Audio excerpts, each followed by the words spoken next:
Hi viewers, welcome to our channel. ప్రస్తుతం మనతో పాటు సీనియర్ జర్నలిస్ట్ దాము బాలా సార్ ఉన్నారు. వారితో మాట్లాడదాం. నమస్కారం సార్.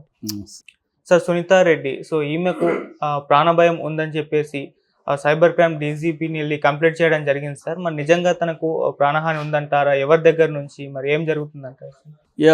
వైఎస్ సునీతారెడ్డి ఎప్పుడు ఏదో ఒక న్యూస్లో గత కొంతకాలం నుంచి ఉంది. రీసెంట్గా ఆమె కూడా మళ్ళీ న్యూస్లోకి వచ్చింది. సో ప్రధానంగా ఏంటంటే ఈరోజు ఏం జరిగిందంటే YS Sunitha Reddy DCP cyber crime DCP శిల్పవల్లిని కలిసింది.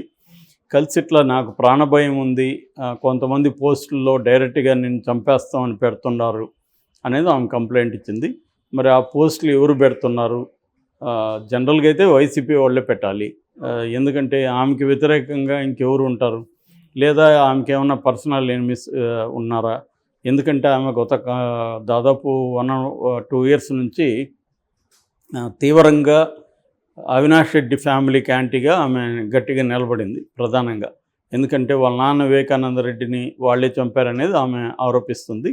అయితే బిగినింగ్లో ఆమె 2019లో హత్య జరిగినప్పుడు ఆమె తెలుగుదేశం వాళ్ళ మీద ఆరోపించింది. ఆ వీడియోలు కూడా ఉన్నాయి యూట్యూబ్లో.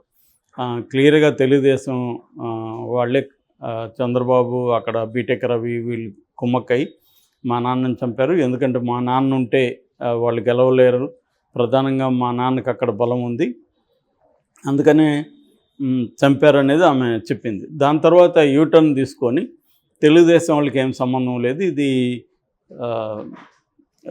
అవినాష్ రెడ్డి ఫ్యామిలీనే చంపింది, అంటే భాస్కర్ రెడ్డి వాళ్ళు చేశారు అనేది ఆమె ఆరోపిస్తుంది. ఆ కాంటెక్స్ట్లో భాస్కర్ రెడ్డి మీద, అవినాష్ రెడ్డి మీద కూడా కేసులు ఉన్నాయి. ఇప్పటికీ భాస్కర్ రెడ్డి జైల్లో ఉన్నాడు.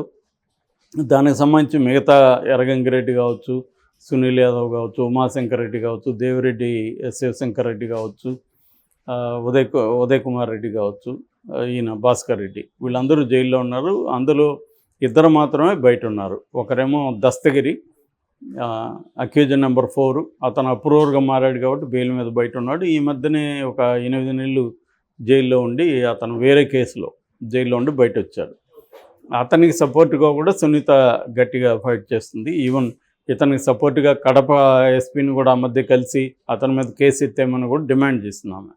దీని మీద కూడా ఆమె మీద విమర్శలు ఉన్నాయి. ఎందుకంటే వాళ్ళ నాన్నని అతను ఎలా నరికాడో అంతా కూడా వివరంగా చెప్పాడు. అతను టీవీ ఛానల్కి కూడా గొడ్డలతో ఎలా నరికాడు ఇవన్నీ చెప్పాడు. అతను అప్రూవర్గా మారినంత మాత్రాన తండ్రి హంతకుణ్ణి ఇలాగా ఇంతగా సపోర్ట్ చేయడం కరెక్టా అనేది చాలామందికి ఉండే ప్రశ్న. ఏదేమైనా ఆమె యాంగిల్లో ఆమె సపోర్ట్ చేస్తుంది. మరోవైపు ఆమె చాలా కాస్ట్లీ లాయర్ని సుప్రీంకోర్టులో పెట్టుకునింది, సిద్ధార్థ లోత్రా. అతను ఆ మధ్యకాలంలో మనం చూసాం, చంద్రబాబు అరెస్ట్ అయినప్పుడు ఆయన గంటకే ₹1,00,00,000 పైన తీసుకుంటాడు, లేదా రోజు ₹1,00,00,000, ఇలాగ రకరకాల పుకార్లు వచ్చి ఏదైనా ఆయన టాప్ 5, టాప్ 10 మోస్ట్ ఎక్స్పెన్సివ్ అడ్వకేట్స్లో ఒకరు అనమాట ఇండియాలో. సో ఆయన్ని పెట్టుకోవడం వల్ల కూడా ఇదంతా కూడా తెలుగుదేశం వెనక నడిపిస్తుంది. ఆమెకి అంత డబ్బులు పెట్టుకునే పరిస్థితి ఉందా? సో రెండోది, ఆమెకి అంత స్థాయి ఉంటుందా? ఇదంతా కూడా తెలుగుదేశం వాళ్ళే సపోర్ట్ చేస్తున్నారనేది కూడా వైసీపీ వాళ్ళు విమర్శించారు. ఏదేమైనా ఆమె పట్టు విడవకుండా అప్పటి నుంచి ఎవరికి బెయిల్ వచ్చినా, ఎవరు కోర్టులో ఏ రకమైన పిటిషన్ వేసినా ఇంప్లీడ్ అయిపోయి చేస్తుంది. అంటే ఒక స్ట్రాంగ్గా ఆమె వాళ్ళకి శిక్ష పడే వరకు నేను నిద్రపోను అన్నట్టుగా చేస్తుంది. ఒక దశలో సుప్రీంకోర్టులో అడ్వకేట్ లేనప్పుడు ఈమె కూడా ఆర్గ్యుమెంట్స్ చేసుకున్న సందర్భం కూడా మనం చూసాం. అయితే మరి అది విచిత్రంగా ఆ కేసు నిజానికి అది ఎప్పుడు ఏప్రిల్ 30కి డిస్పోజ్ చేయమని సుప్రీంకోర్టు చెప్పింది. మళ్ళీ 1 నెల టైం ఇచ్చింది, మళ్ళీ అది ఆగిపోయింది. ఇప్పటివరకు దాదాపు సుప్రీంకోర్టు డెడ్లైన్ పెట్టి కూడా 6 నెలలు దాటిపోయింది, 6-7 నెలలు. ఇప్పటివరకు ఆ కేసు ఏమైంది అనేది ఎవరికి తెలియదు. దానికి ఒక కారణం ఏం చెప్తారంటే చంద్రబాబు అరెస్ట్ వల్ల ఆ కేసు పోస్ట్పోన్ అయింది అనేది ఒక కారణంగా చెప్పేవాళ్ళు. ఎందుకంటే సిద్ధార్థ లోత్రానే పోస్ట్పోన్ చేయమని అడిగాడు, తను ఈ కేసులో బిజీగా ఉన్నాడు కాబట్టి అక్కడ అపియర్ అయ్యే పరిస్థితి లేదు అని. ఆ తర్వాత ఇంక సిబిఐ వాళ్ళు కూడా దాని మీద ఏమి దృష్టి పెట్టినట్టుగా కనబడలేదు. ఇంకా బెయిల్ కూడా వాళ్ళు రాకుండా ఉన్నారు కాబట్టి ఈమె కూడా దాని మీద స్పీడీ ట్రయల్కి ఈమె కూడా ఏమి డిమాండ్ చేయలేదు. మరి ఏం కారణం అనేది తెలీదు. అయితే గతంలో ఆమె తెలుగుదేశం నుంచి కంటెస్ట్ చేస్తుంది, కడప నుంచే పోటీ చేస్తుంది. వాళ్ళ నాన్న ఎక్కడైతే పోటీ చేయాలనుకున్నాడో అక్కడి నుంచి ఆమె చేయబోతుంది అనేది ఒక వినబడ్డాయి. అప్పుడు పోస్టర్లు కూడా పడ్డాయి సునీత తరపున.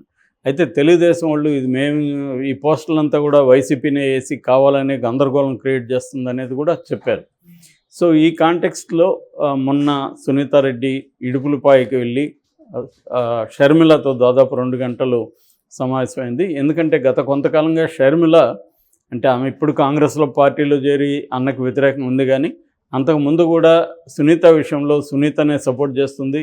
సునీత హస్బెండ్ నర్రెడ్డి రాజశేఖర్ రెడ్డి వీళ్ళిద్దరు కలిసి ఒక టీంని పంపించారు ఆయన ఇంటికి. అక్కడ ఆయన వీలునామా చిన్న భార్య కొడుకు షహన్షా అని, షమీమ్ భార్య పేరు, సో వాళ్ళ కొడుకు పేరు షహన్షాకి రాసిచ్చేటాడు ఆ వీలునామా పత్రాలు తీసుకురండి అని టీమును పంపిస్తే ఈ టీము వాళ్ళకు పర్సనల్ గ్రెడ్జెస్ ఉండి వాళ్ళు ఆయన్ని చంపేశారు అన్న వెర్షన్ని బలంగా తీసుకొచ్చారు వైసీపీ నుంచి. అప్పుడు షర్మిల ఈమెకు అండగా నిలబడి ఈమె ఆస్తులు ఎప్పుడూ ఈమె పేరుతోనే ఉన్నాయి, ఆస్తులు ఆయన పేరుతో ఏమి లేవు, ఆయన పేరుతో ఉంటే కదా ఆయన రాయడానికి, కాబట్టి ఆ ఆస్తుల కోసం వీళ్ళు చంపాల్సిన అవసరం వీళ్ళకి లేదు అని ఓపెన్గానే స్టేట్మెంట్ ఇచ్చింది. కానీ ఎవరు చంపారు ఏంటనేది ఆమె చెప్పలేదు. ఏదేమైనా షర్మిల సునీతకు అండగా నిలబడింది అనేది మనం చూసాం. సో ఇప్పుడు షర్మిల ఈమెని పిలిచినట్టుగా ఉంది, ఈమె వెళ్ళింది. మరి ఈమె కాంగ్రెస్లో జాయిన్ అవుతుందని ఒక పుకారు ఉంది. సో ఇద్దరు జాయిన్ అయ్యి ఒకరు కడప ఒకరు పులివెందుల నిలబడతారు. అంటే జగన్ బ్రదర్స్ని షర్మిల సిస్టర్స్ ఎదుర్కొంటారు అన్న ఒక వార్త అయితే వైరల్ అవుతుంది. దీని వెనక చంద్రబాబు ఉన్నాడని సాక్షిలో కూడా ఈ మధ్య కథనం వచ్చింది. చంద్రబాబు ప్లాన్డ్గా తన పార్టీలో చేర్చుకుంటే ఇబ్బంది అని కాంగ్రెస్లో చేర్పించి సునీతను కూడా అక్కడ చేర్పించి సునీత వాళ్ళ మదర్ ఆమె సౌభాగ్యమ్మ ఆమెను కడప నుంచి అవినాష్ రెడ్డికి వ్యతిరేకంగా పోటీ చేయించడం, షర్మిలని వీలుంటే పులివెందులో జగన్కి వ్యతిరేకంగా చేయిస్తే ఈ ఫ్యామిలీలోనే గొడవలు ఎలా ఉన్నాయి చూడండి. సొంత బాబాయినే చంపాడు, సొంత చెల్లెలకి అతను ఆస్తులు ఇవ్వలేదు, పదవులు ఇవ్వలేదు అని ఒక నెరేటివ్ని మొత్తంగా త్రూఅవుట్ ఆంధ్రప్రదేశ్ ఎలక్షన్లలోకి తీసుకెళ్ళచ్చు అని చంద్రబాబే కుట్ర చేశాడని వైసీపీ ఆరోపిస్తుంది. సో దీంట్లో ఎంత నిజం ఉందని పక్కన పెడితే ఏదేమైనా సునీత అయితే మళ్ళీ యాక్టివ్ అయినట్టుగా కనబడుతుంది. సో తను రాజకీయాల్లో నిలబడాలనేది ఆమెకు కూడా ముఖ్యంగా ఆమె హస్బెండ్కి నర్రెడ్డి రాజశేఖర్కి ఎప్పటి నుంచో ఉందని చెప్తున్నారు. సో ఆమె అయితే నాకు ఇంట్రెస్ట్ లేదని గతంలో చెప్పింది.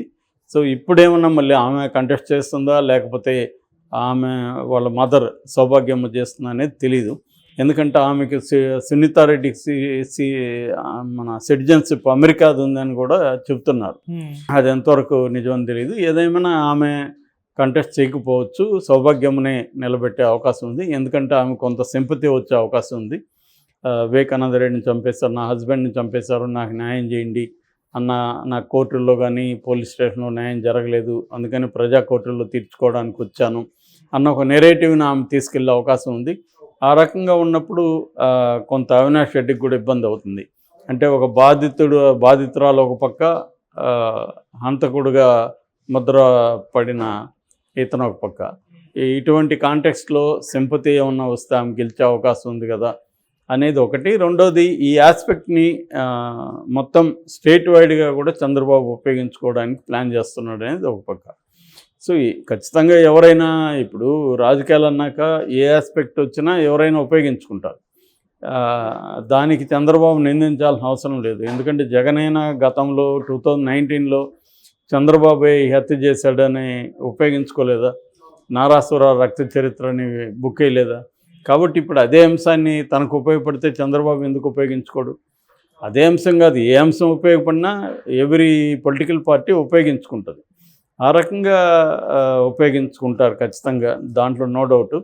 సో ఇంకోటి ఏంటంటే షర్మిల కూడా స్ట్రాంగ్గా ఈ వివేకానంద రెడ్డి హత్యను కూడా ఎలక్షన్ ముందు దాన్ని పెద్ద ఇష్యూ చేయబోతుంది అంటున్నారు. అందుకని ఆమె ఇమ్మీడియట్గా ఇప్పుడు దాని మీద మాట్లాడట్లేదు. ఆమె కూడా ఒక స్ట్రాటజీగా ఏ ఇష్యూలు బిగినింగ్ మాట్లాడాలి, ఏ ఇష్యూల తర్వాత ఇప్పుడే అది మాట్లాడితే ఇదేదో పర్సనల్గా మీ ఫ్యామిలీ విషయాలను ఎందుకు మాట్లాడుతూనే ఉంటారు. అందుకని ఆమె రాష్ట్రానికి సంబంధించిన విషయాల్ని మాత్రం ముందు తీసుకోవాలని ఆమె ఈరోజు ధర్నా కూడా చేస్తుంది.